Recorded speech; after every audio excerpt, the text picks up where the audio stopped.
Well, good evening. I'd like to call to order this committee of the whole meeting for the town of Saugeen Shores and extend a welcome to everyone in the chambers this evening. Our first order of business is a declaration of pecuniary interest, and I'll remind every member of your responsibility. You can do so now or when it arises on the agenda. Undeclared, then we have no additions or deletions to the agenda, and the next item is delegations. And this evening we have one delegation. It is Sheila and David Latham. They're here to talk about 6 Sheeran Street North. Welcome. There you go. Thank you for this opportunity to speak. My name is Sheila Latham, and this is my husband, David Latham. We are here to support the nomination of Glen Huron for listing on the Register of Heritage Properties, Phase 3. The Southampton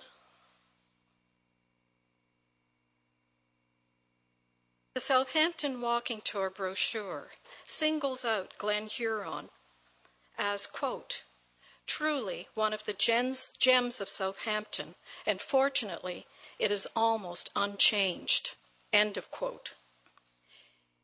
Its pre-Confederation style identifies Glen Huron as one of the oldest houses in Southampton, a landmark that represents our town's earliest architectural heritage.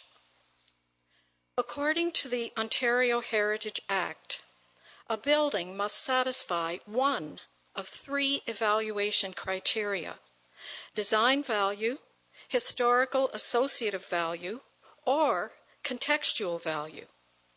Glen Huron satisfies all 3. Design value is the first criteria.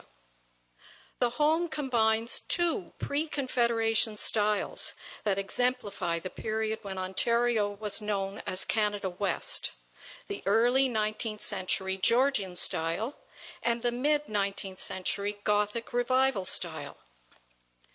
A Georgian detail that gives Glen Huron its dramatic flair is the central second-story window, an elliptical arched window that is masterfully repeated 6 times, with the 2 arched door lights flanking the front door and the 4 arched windows of the transom above the front door.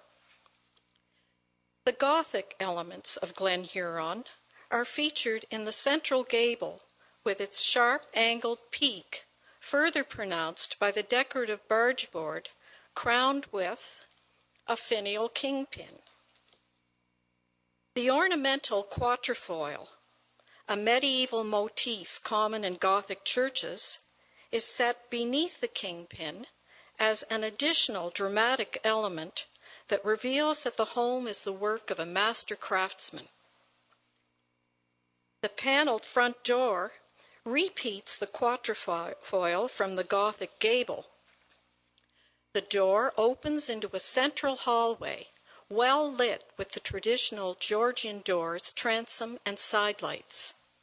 The house has 10-foot-high ceilings, original decorative millwork for doors and windows, antique wall sconces, and ornamental side brackets on the staircase. Historical associative value is the second criteria. Glen Huron has a direct association with one of Southampton's most colorful citizens, Captain Donald Dan MacLeod, a fisherman who became a pioneering entrepreneur in the fishing business, became an influential town councillor who served his community for 17 years, and was also a celebrated Scottish dancer considered among the best in Canada. As a pioneer in the fishing industry, Captain MacLeod was nicknamed Slash-Ahead, first for his dexterity for cutting fish, and later for his confident, straightforward approach to the problems of the day. As manager of the Dominion Fish Company, he was well liked by the fishermen, and he operated in 1893 9 of the 15 fishing boats from the Southampton harbor. The Globe and Mail profiled him in its series of Prominent Men of the Great Lakes. Quote, Captain Dan MacLeod is called one of the fish kings of the North from his extensive business in the piscatorial life. Having settled in Southampton in 1863, he went into the fish business and has been at it ever since. Captain MacLeod is a Scotsman, if he is anything, and is one of the best performers of Scottish dances in Canada." End of quote. Alongside Captain John Spence and Aunt Annie Long, Captain Slash-Ahead MacLeod is one of our trio of prominent residents whose historic homes belong to all of us as part of our heritage. The third criteria is contextual value. With its prominent location on the corner of High Street and overlooking the lakeshore, the Glen Huron House is part of the visual corridor that defines the character of our historic Lakeport. It is central to the destination of the pedestrians who promenade toward it each day to the beach and the sunset. A single property separates it from its historic partner, the equally important Captain John Spence House.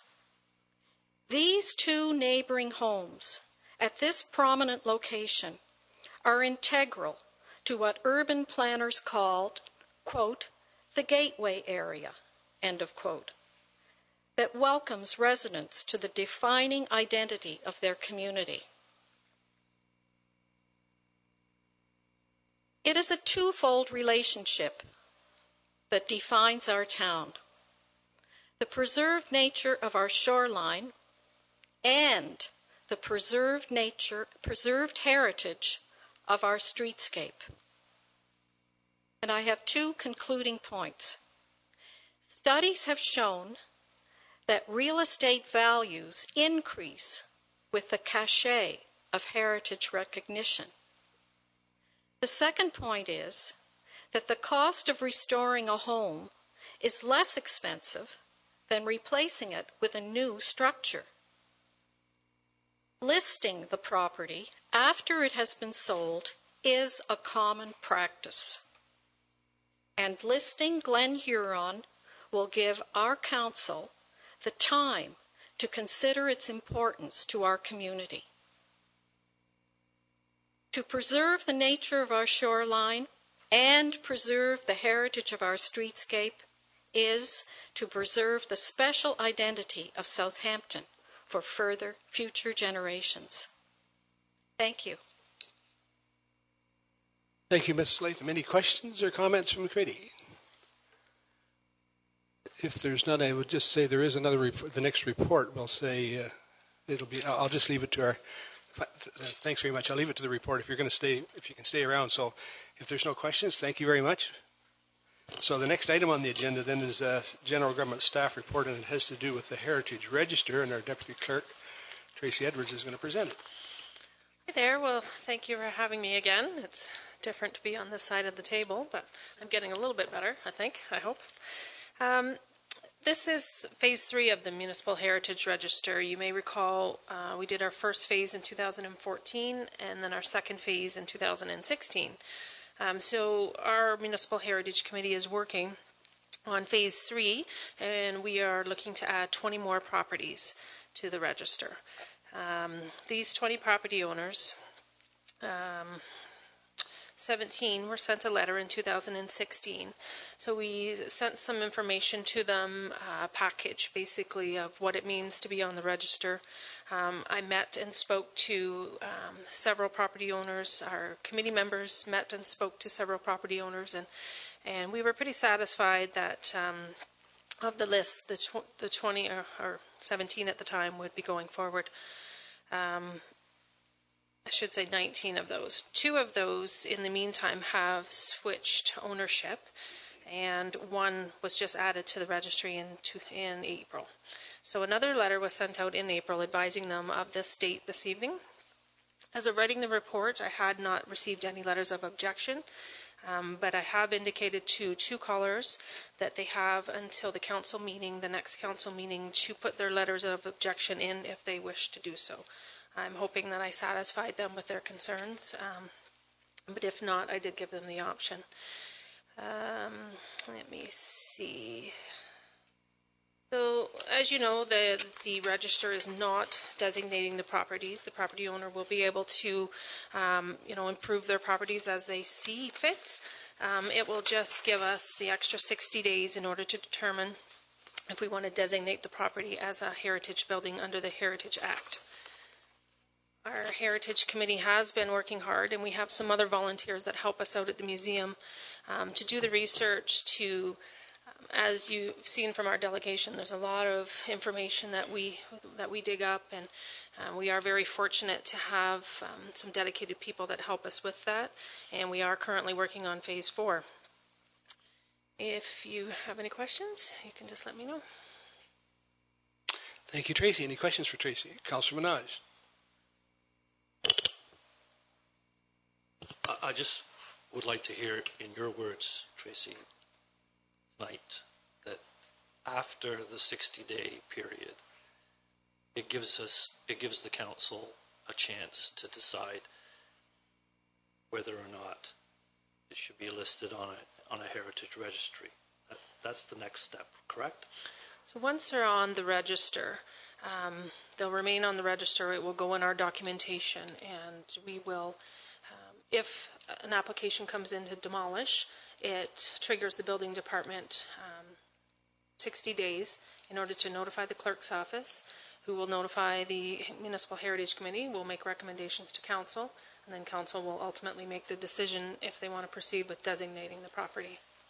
So explain the next step, because it could come to that, the designating part.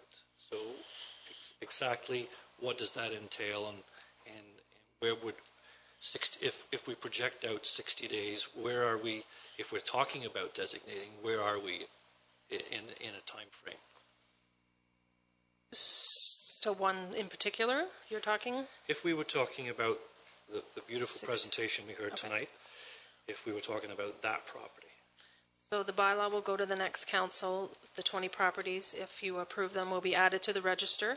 If an application comes in to demolish, then that's when and the complete application comes in, then that's when the 60 days start.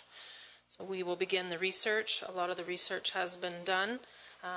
This wonderful document that was done by Mr. and Mrs. Latham will assist us. We'll come up with a recommendation, and it will come back to council. The property owner will be notified. There'll be an ad in the paper. It's a very lengthy, not a lengthy, but a process that we have to go through, and we have 60 days in order to get it completed and get it back to council for final decision. Well, we keep saying that, and I thank you, Mr. Mayor. If I could just explore this just a little bit further. Final decision. What does final decision mean? To put it on to designate the property. So when we designate a property, what does that mean? Then they won't be able to tear it down. Their application will be denied. Okay, thank you. Deputy Mayor Charbonneau. Thank you, Mr. Mayor, and thank you, Tracy, for the presentation, and thanks to the committee too. This takes a huge amount of work from the Heritage Committee to do. I mean, it's all done basically by volunteers on the committee, do all the research and put all this information on these registers, and so they do a huge amount of work for the municipality and deserve our thanks. The only question I have is with regard to the fact that with regard, well, to 3 properties, I guess, but in particular the 6 Huron Street North property, it's only been about 3 weeks since that letter went out, the first initial letter to the property owner, and I for one will support the recommendation tonight, but I just wonder if it does pass tonight and we're on track then for 2 weeks from now to see it go to regular council, could we send another letter to those property owners saying this has passed committee of the whole in 2 weeks time, it's going to be to council? I just feel like out of fairness to that property owner, since it's only been a couple of weeks, we should give them every opportunity to be aware that this is going on and to have an opportunity to respond. So that would be a request that I would have, Mr. Mayor. Thank you, Mr. Mayor. Okay, thank you. So Dave Mayette, and then we'll get there. Thank you, Mr. Mayor, and through you. Tracy, the list that we see before us in the recommendation contains 15 properties or so. 20 properties? 20, there you go. And so I see number 20 is 6 Huron Street. Is it safe to assume that that house, number 6 Huron, wasn't necessarily on the recommended list until we became aware that the new owner had intentions of replacing the house? So the committee had been working on this list for some time, Yes. since 2016, I think you said, and you were going to bring a list to us, and that list that you were going to bring to us did not contain this house. Correct. Until this house, the permit came in, and then obviously the profile and the research, thanks to our guests here tonight for doing that, brought it forward. So that's what triggered this one. Whereas the other ones, we previously knew about them, and we were going to put them on the register anyway. Correct. Even though, is it safe to assume then also that the 1 to 19, none of those have current applications for demolition on them? Not that I'm aware. None of them have an application to demolish at this time. Even 6 Huron? Even 6 Huron. Okay. But the rumor had it that somehow we became aware that the owner had intentions. Yeah, I'm not aware of anything formally. Okay. I thought that was well known that there was a replacement strategy in place for that property. Okay, then, thanks. It was just a process question. Thank you. Councillor Grace. Thank you, Mr. Mayor. My question for Tracy is, other than sending a letter, has there been any other communication with the house that's in question here? I have spoke to the property owner. I've indicated after the Municipal Heritage Committee met, we recommended that it be added to Phase 3. I did call the property owner, so they are aware that it was coming tonight. I also followed up with the letter, and I will follow up with another letter tomorrow.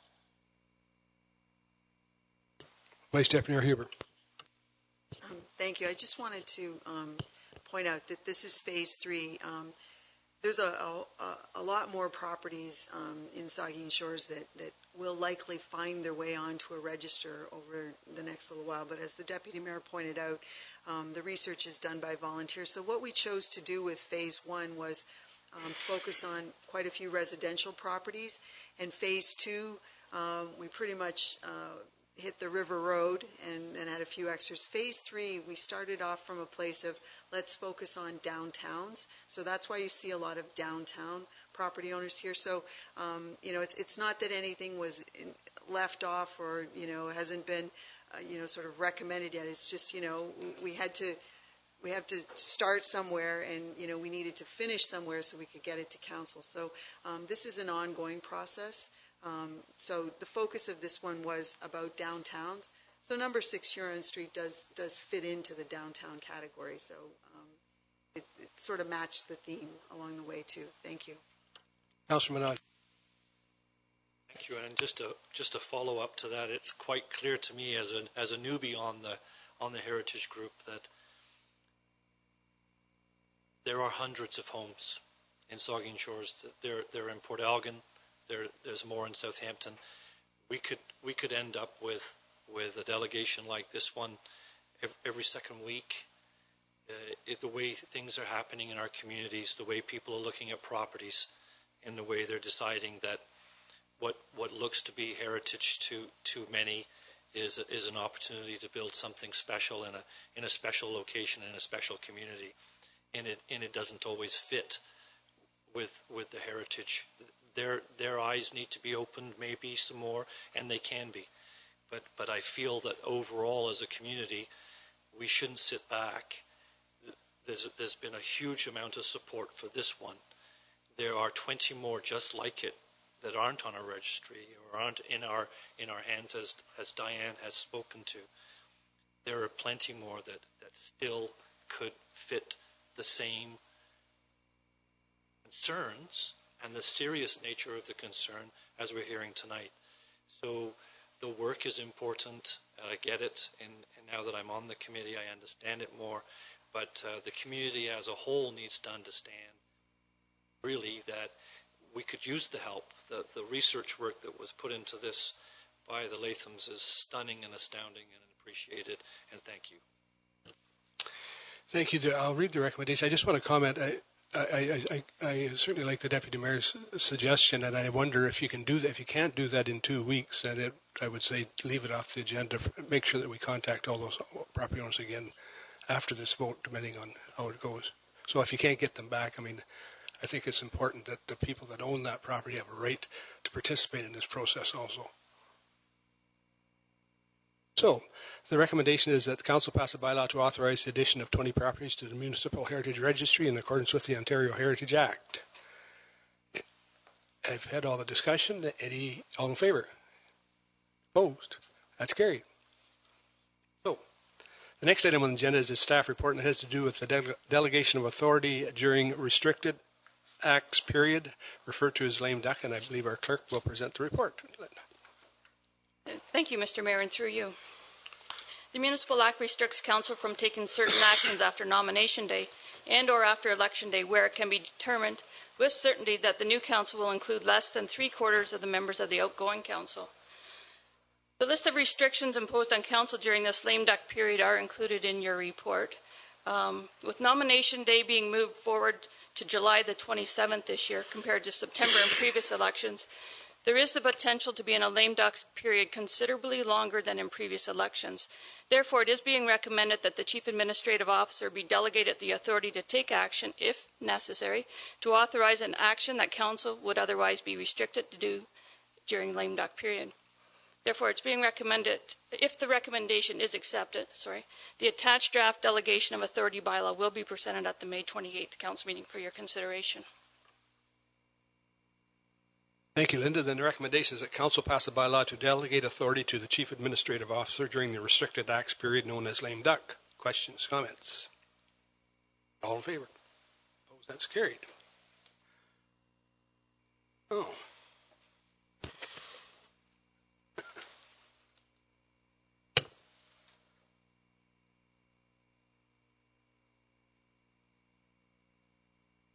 A little difficulty here.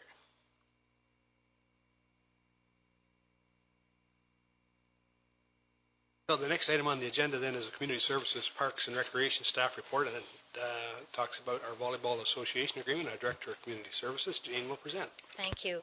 Yes, the Beach Volleyball Club has been operational for a number of years at the Port Elgin Main Beach, and this evening I present to you a 3-year lease agreement with them. Historically, we've only operated on annual lease agreements, and after meeting with the club, we both concurred that a 3-year agreement was the preferred option to go. There are a couple of changes in the agreement as from the previous agreement. We have eliminated 2 additional courts on the north end of the beach, and that's due to high water levels. And so we've gone from 8 courts down to 6 courts, and we've increased by 1 night. So the league will be running from Monday to Thursday evenings. And the agreement outlines the financial impact of approximately $4,300, which will go towards the waterfront reserve. Thank you, Jane. And the recommendation is that Council approves a bylaw to authorize an agreement with 2402-918 Ontario Incorporated, the Social Athletics of Saugeen Shores Club, to operate a beach volleyball league at the Port Elgin Main Beach for the 2018-2020 summer seasons. Questions, comments? Councillor Dave Mayette. Thank you, Mr. Mayor, and through you. Jane, is it, I heard you say it, is that we're going to go from 3 nights a week to 4 nights a week. So volleyballers are going to be on the beach between 6 and 8 p.m. Is that it? Yes, it's important to note, though, too, that the volleyball courts are not in towel space. So they're in areas that aren't used for beachgoers now, and it's also in the evenings at a time when people aren't necessarily on the beach. It's a time when we find most people come down to the beach for, I'll say, people watching, grab their ice cream. If it's warm enough, then they go in the water. But for the most part, it's an activity that's happening down at the beach for many people just to come and watch. But are they going to be there every night, or is it they have availability for every of those 4 nights? They have availability from Monday, Tuesday, Wednesday, and Thursday nights. Okay, so but they may or may not be there because it seems like a lot of volleyball. It does seem a lot. It's also important to note that they're up over 450 players. So if the league permits, if they need those times, then those times will be available for their own usage. They also leave the courts up during daytime usage, a certain number, and it's quite surprising to see how many people like to use the courts when league play is not in place.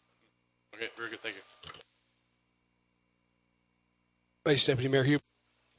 Thank you. Jane, what are the restrictions on use of money from the Waterfront Reserve? I guess what I'm asking is, can this amount be very easily applied towards any kind of debt assumed for any kind of installation at the beach, or are there very specific parameters to the Waterfront Reserve? If memory serves me correctly, I do not believe there are specific parameters. Obviously, we come to council for approval purposes when we wish to use some of those funds. Councillor Mike Myatt. Thank you, Mr. Mayor. I just wanted to compliment you, Jane, and to the Social Athletics Saugeen Shores Club. 450 volleyball players. It's one more activity, one more good reason to come down to Port Elgin Beach. And you'd be surprised how many people watch volleyball and watch the action happening. And the fact we're leaving nets up for the public Friday, Saturday, Sunday too, I think is a good thing. So going from 8 to 6. Obviously, with high lake levels, is the right thing to do. It's probably the only thing we can do. So adding the extra night was a need, a must. So I just wanted to commend you and for making that right decision. I think it's a really good, solid recreational activity for Saugeen Shores and to the Social Athletic Club too. Well done. No further questions then. All in favor of the recommendation? That's carried. So the next item on the agenda is a staff report, and it has to deal with our Not Aware and Education policy. And again, our Director of Community Services, Jean, will present. Thank you. This policy really complements an existing allergy-aware policy that we have. What it does, it really provides promotional avenues to encourage parents, children, and staff to avoid bringing foods that contain nuts into municipal facilities. Staff have administered a number of opportunities through training with staff, removal of the vending machines to avoid cross-contamination. We've met with the canteen contact to talk about updated signage in that area. We've also communicated with groups and individuals that book municipal facilities so that they're aware of the policy, and we've initiated signage within the facilities, and there's no financial impact. Thank you, Jane. And the recommendation is that Council adopt the attached and Not Aware and Education policy. Any questions? Deputy Mayor Charbonneau. Mr. Mayor, thanks for the report, Jane. I support it. I just wanted a clarification. I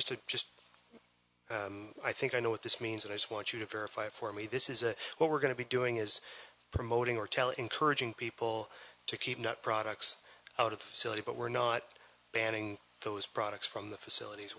It's an education thing and not an enforcement thing. Am I right about that? You're right. We don't have the resources to provide a ban on nut products or any allergen products in the facility, but our stance is through it more of an educational process more than anything, and it's somewhat in keeping with the school systems as well.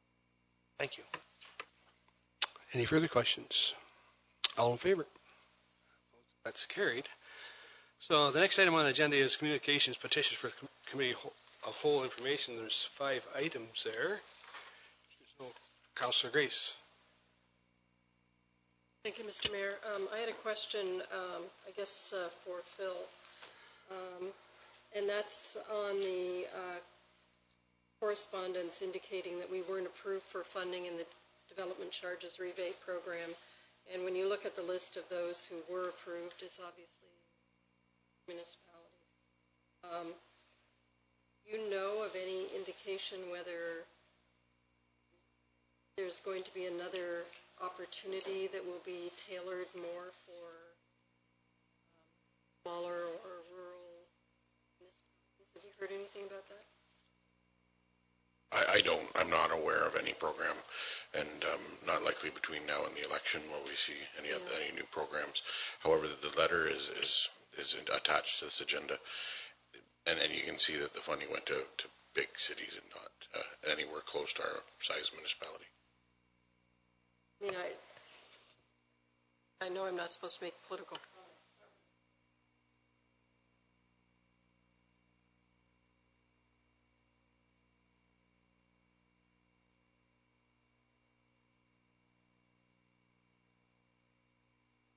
Tell you the county had through a different program, and I think about over $1 million for affordable housing that they went to an RFP, I believe, a week ago Monday.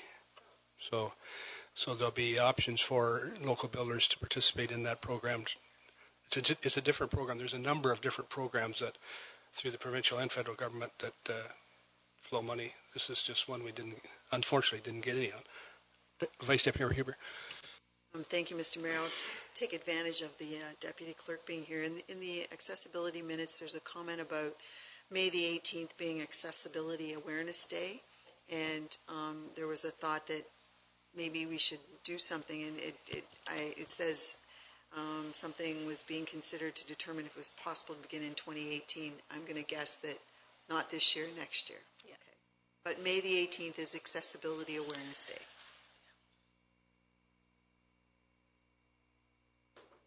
No further questions, and that's the end of our agenda. I'll take a motion to adjourn. Luke and John, all in favor, or adjourned?